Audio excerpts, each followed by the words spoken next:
Well, good morning, good afternoon, good evening, or good middle of the night, whenever you happen to be listening to this Zoom. We are thrilled that you are with us, and it's giving us one more opportunity to talk about another set of TPF fives.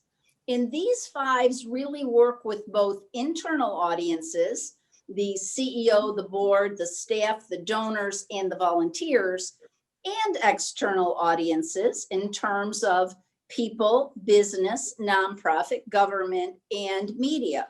Because we have found at TPF in all of our learnings that to create change, it takes a different mindset and a different approach. So we've developed these fives that go from a typical mindset to a where we see how it works for absolutely sometimes mystifying impact. So it's very positive. So I'm going to take the first one, which is moving from thinking about outputs to outcomes. So in the world of outputs, they're very important and we should track them. We should know how many of whatever we're doing. But the issue is what happens because. So if we're in a reading program saying we gave away 1,000 books, the question is, did they get read? Did the kids understand, and did they not lose any reading acumen over the summer? So it could be we're measuring a feeding program. Yep, nice to know how many meals we fed, but how many people were able to get jobs because they were well fed? So moving from counting things to counting success. So that's moving from outputs to outcomes. And this can be within an organization, within a program, or within community. So that's our first example of our five. And now I'm going to turn it over to Hannah, who's going to talk about the concept of moving from scarcity to abundance. Hannah?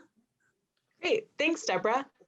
Scarcity to abundance is one of my favorite from twos because I think it's one of the most revolutionary ways to change your outlook about the work you're doing or the community that you're in.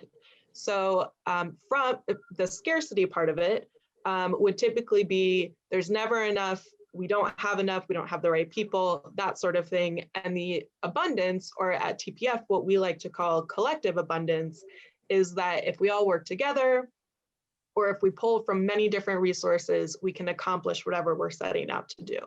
So I think of this often when we're talking in the land of grade level reading or education in general, but a particular favorite example of mine actually came from sharing at a conference about a community who had started a walking school bus concept. And so the issue was poor attendance in kindergartners.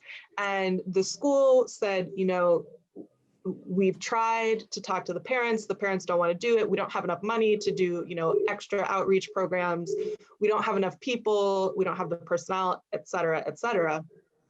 But when they turned outward and thought of who else could help us think or solve this issue, they discovered that parents were willing to, you know, walk block to block and pick up kids because they're too little to go on their own and do a walking school bus. And so that had, you know, nothing to do with budgets. It had nothing to do with in-school personnel. It had to do with knowing where to look for that collective abundance that helps you achieve an outcome that's really important. I'm going to hand it over to John, and he's going to talk about moving from enabling into engaging. Anna, thanks so much. And you know, one of the moving the needle perspectives here with enabling to engaging that means so much to me is enabling is really taking actions that can perpetuate the same type of problems. And engaging is involving many folks in a way to create something that could actually change the reality. And I think that's a huge difference in perspective. Right, and one of the easiest examples to follow is really the way that TPF approaches funding. right? We don't typically do a grant to an individual organization like so many in the industry do, because that's not conducive with the way that TPF works, right? Rather, we create opportunities to engage a large amount of people that are all interested in the same thing and share those same aspirations, that we can work together to create a new reality. And a great example of this is the Digital Access for All initiative, right? As opposed to just buying some devices or funding connectivity or figuring out something to invest in within the digital access space. Instead, we're taking a wide approach and are looking through a huge lens to learn as much as we can about the issue, see who else cares and who else is interested in doing something together, and then creating opportunities for everyone who raises their hand, so to speak, to engage in creating something together that can really meaningfully change the course of the reality for those that we serve. And I think that's the real difference. It's not just an isolated approach to, hey, let's address this one gap until the next time we need to address that gap. It's figuring out what's causing the gap and working with so many people that are also interested in that together, and fortifying our efforts in a collective sense in an engaging way to really create something special. So with that, I'm going to turn it over to Abby, who's going to talk about moving from silos to systems. Thanks, John. So the official definition of silos to symptoms is, rather than acting in isolation, exploring, discovering, and working together in shared ecosystems is really kind of how you move the needle in that regard.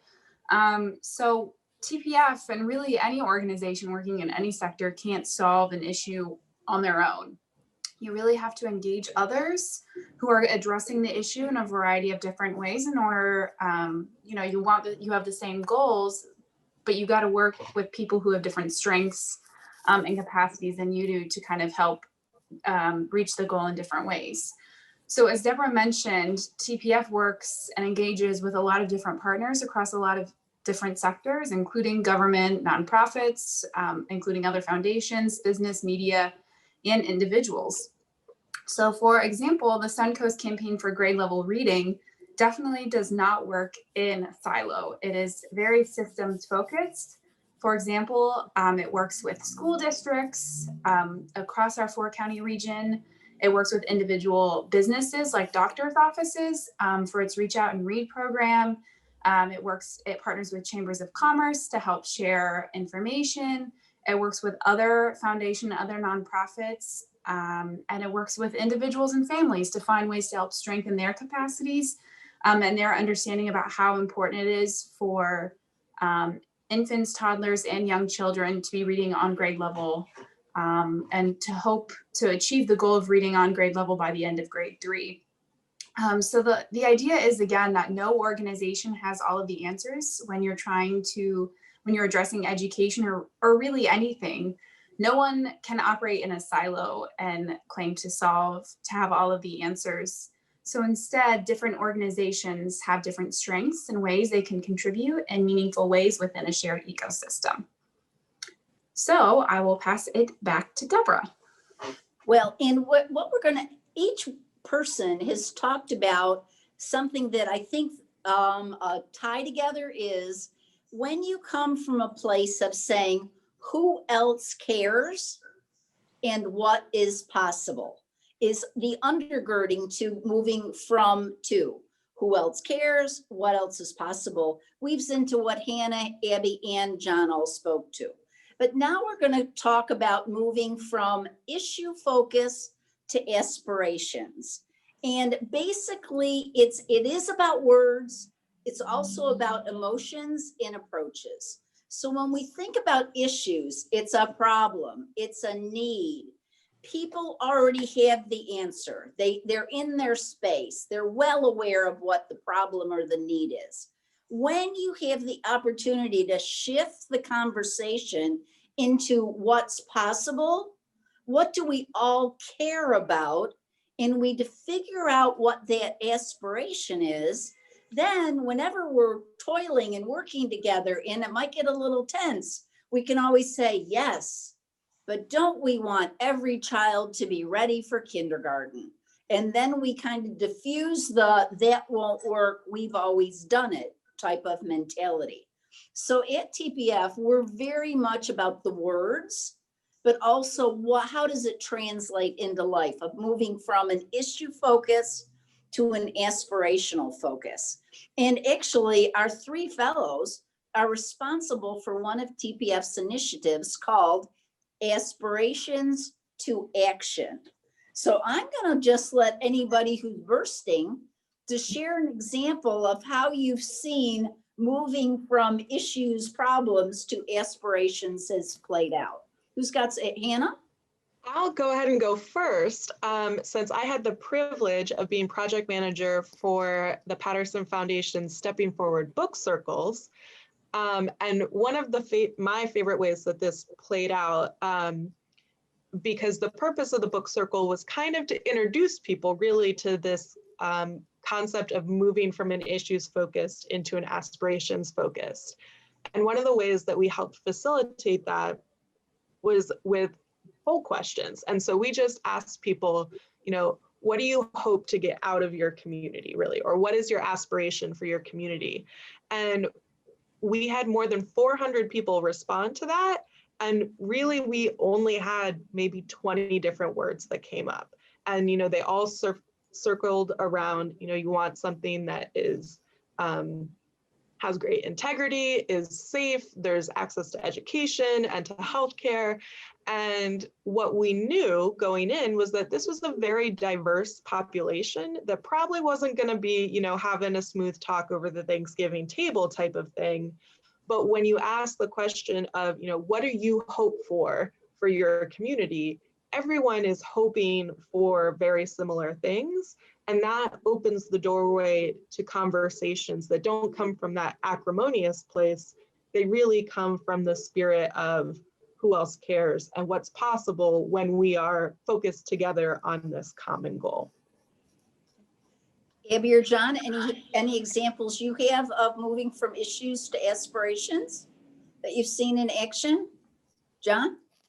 Yeah, I want to highlight that as well, Hannah. And from a different perspective, this isn't a TPF initiative, right? But within the year 2020, there has been incredible division and a lot of focus on what are the issues, and trying to combat that. And when you shift your focus to an aspiration where what do you really think is possible here? It flips the entire script of the conversation, and it's no longer combative, and instead it's collaborative. And I think there's a huge difference there in how we relate to our fellow human beings. And that is really an underscore of how TPF works throughout all its initiatives. So it's not that it's a specific example in my mind, but that mindset is so incredibly powerful for the types of discussions that you can create the space for. And that's one of the reasons it really matters, and why the Patterson Foundation is so intentional in these ways to move the needle, especially this issues to aspirations. Because when you do focus on what's possible, the barriers become just a barrier. They don't become the issue, and they don't become the reason for the conversation. What you can create becomes the reason for the conversation. And that's a much more exciting table to sit around.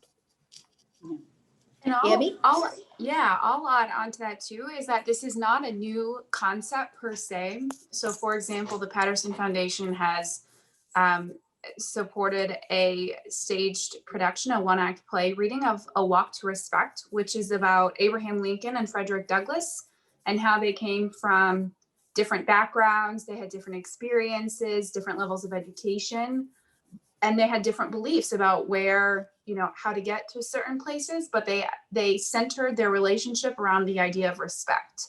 So that was their aspiration, was respect.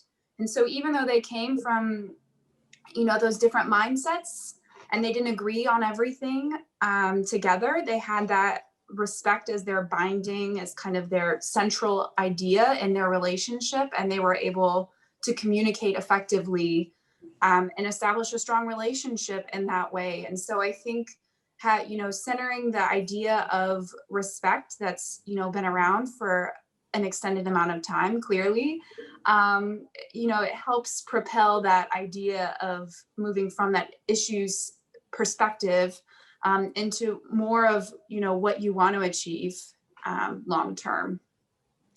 And when we look at these 5 concepts, they are not unique to the Patterson Foundation. We just happen to make them into what our 5s. These apply wherever, and they're also a great reference for when something's working and when something's not.